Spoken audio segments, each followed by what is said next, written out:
Chapter 5. The Devil in the Details. New Orleans, July 1925. The air in Victor Leroux's study was thick with the scent of old money and older secrets, polished mahogany, cigar smoke, and a faint metallic tang that made Julien Dubois' skin crawl. The room was a fortress of opulence, its walls lined with leather-bound books and oil paintings of stern-faced Creole ancestors, their eyes following Julien as he stood near the door. A crystal chandelier cast fractured light across the space, illuminating a massive desk where Leroux sat, his long fingers steepled, his predatory smile fixed like a mask. The jazz from the ballroom had faded to a distant hum, replaced by the tick of a grandfather clock and the ragged edge of Julien's own breathing. Julien's hand hovered near the rosary in his pocket, a reflex he couldn't shake, though the prayers he'd once relied on felt like whispers against the storm brewing in this room. At 35, he'd faced killers before, thieves, bootleggers, men driven by greed or rage, but Leroux was different. The man's presence was a weight, a pressure that made the air feel too thin, and Julien's instincts screamed that he was standing in the lair of something not entirely human. Mama Zora's warning echoed in his mind. He's one of M, or close to M. Julien wasn't sure he believed in vampires, not yet, but he believed in evil, and Leroux reeked of it. Celeste Moreau stood beside him, her posture rigid but her green eyes sharp, taking in every detail of the room. Her black gown shimmered in the chandelier's light, the string of pearls around her neck a stark contrast to the tension in her jaw. At 28, she was a firecracker in a world that wanted women to be candles, and Julien couldn't decide if her fearlessness was a strength or a liability. She'd insisted on confronting Leroux now, while the shock of the garden murder still lingered, and Julien had agreed, though every fiber of his being wanted to drag her out of this house and into the relative safety of the night. Leroux's gaze flicked between them, his smile widening as he leaned back in his chair, the leather creaking softly. "Detective Dubois, Miss Moreau," he said, his voice smooth as silk, with a faint Creole lilt that mirrored Julien's own. "I must say I didn't expect such determined guests at my little soirée. To what do I owe the pleasure?" Julien's jaw tightened, his dark eyes narrowing. "A man's dead in your garden, Leroux," he said, his tone clipped, controlled. Throat torn, blood drained, same symbol as the others. "You'll forgive me if I don't believe in coincidences." Leroux's smile didn't falter, but his eyes glinted with something dangerous, amusement, or maybe malice. "A tragedy, to be sure," he said, his long fingers drumming a slow rhythm on the desk. "But I assure you, I had nothing to do with it. My parties attract all sorts, detective. Perhaps one of my guests has peculiar tastes." Celeste stepped forward, her heels clicking against the hardwood floor, her notepad clutched in one hand. "Peculiar tastes?" she echoed, her voice sharp, her modern defiance cutting through the room's heavy air. "That's a convenient way to dodge responsibility, Mr. Leroux. I saw that waiter serving drinks not 10 minutes before I found him dead. Someone in this house killed him, and I'd wager you know more than you're letting on." Leroux's gaze shifted to Celeste, and for a moment, Julien saw something flicker in the man's eyes, a hunger that made his blood run cold. Leroux stood, his movements too fluid, too graceful, and crossed to a decanter on a side table, pouring himself a glass of red wine, or what Julien hoped was wine. The liquid caught the light, thick and dark, and Leroux took a slow sip, his eyes never leaving Celeste. "You're a bold one, Miss Moreau," Leroux said, his voice a purr. "I admire that. But boldness can be dangerous in a city like this. New Orleans has a way of swallowing those who ask too many questions."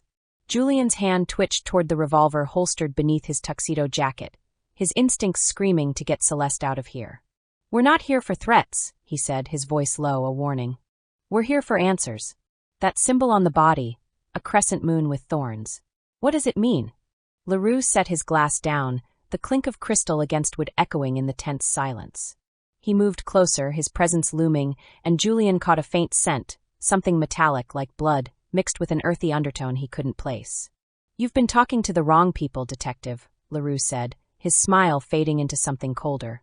"That symbol is an old one, tied to the city's darker history. A voodoo curse, some say, meant to bind those who defy the natural order. But I'm a businessman, not a priest. I don't deal in curses." Julien didn't buy it, not the words, not the casual dismissal. Leroux's tone was too smooth, too rehearsed, and the way he avoided the mirrors on the walls hadn't escaped Julien's notice. "You knew the victims," Julien pressed, taking a step forward, his hand still near his revolver. "All of them were seen at your parties before they died. You're connected to this, Leroux, whether you admit it or not." LaRue's eyes darkened, and for a moment, Julian thought he saw a flash of something, fangs maybe, or just a trick of the light. "Careful, detective," LaRue said, his voice dropping to a whisper. "Accusations like that can have consequences. I'm a powerful man with powerful friends. You'd do well to remember that." Celeste, undeterred, pulled a photograph from her purse, a grainy image of the symbol, taken at the Bourbon Street crime scene. She slapped it onto the desk, her green eyes blazing. "Then explain this," she said. "This symbol isn't just voodoo history, it's on every victim, including the man in your garden. You're either lying or you're protecting someone. Which is it?" LaRue's gaze flicked to the photograph, and for the first time his composure slipped, a flicker of recognition quickly masked. He leaned closer, his voice a hiss. "You're playing a dangerous game, Miss Moreau," he said, his tone laced with venom. "Some truths are better left buried. For your own sake, I suggest you drop this story." Julian's hand closed around Celeste's arm, pulling her back before she could respond. "We're done here," he said, his voice gruff, his eyes locked on LaRue. "But this isn't over. You'll be seeing us again." LaRue's smile returned, cold and sharp. "I look forward to it," he said, his gaze lingering on Celeste a moment too long. "Do be careful, both of you. The night is full of surprises." Julian led Celeste out of the study, his grip firm on her arm until they were back in the ballroom, the jazz and chatter a jarring contrast to the tension they'd left behind. The crowd had thinned, the party resuming despite the murder, as if death was just another part of the evening's entertainment. Julian didn't stop until they were outside, the humid night air hitting them like a wave as they descended the mansion's steps. Celeste pulled her arm free, her green eyes flashing with frustration. "You didn't have to drag me out like that," she snapped, adjusting her pearls with a sharp tug. "I had him on the ropes, he knows something, Julian, and he's scared we'll find out what." Julian rounded on her, his voice low, his Creole accent thickening with emotion. "Scared? That man wasn't scared, Celeste. He was toying with us.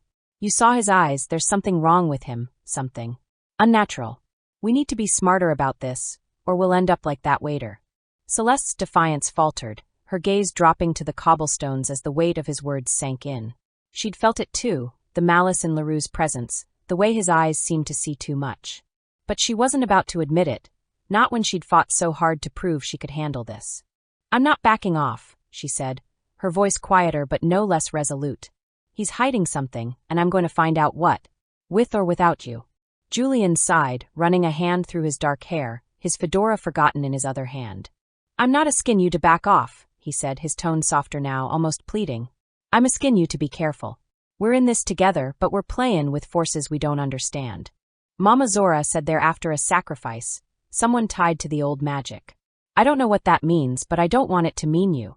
Celeste looked up at him, her green eyes searching his face, and for a moment, the air between them shifted, charged with something deeper than their partnership, something neither of them was ready to name. She reached out, her hand brushing his arm, a rare gesture of vulnerability. "I'll be careful," she said, her voice barely above a whisper. "But we can't stop now. Not when we're this close." Julian nodded, his hand covering hers for a brief moment before he pulled away, the contact too much, too soon. "Let's get out of here," he said, his voice gruff again. "We need to regroup, figure out our next move." As they walked down Esplanade Avenue, the mansion's lights fading behind them, Julian couldn't shake the feeling that they were being watched. The shadows seemed to move, the night air growing colder, and somewhere in the distance, a trumpet wailed a mournful note. New Orleans was a city of masks, and Julian knew they'd just peeled back the first layer of a very dark one.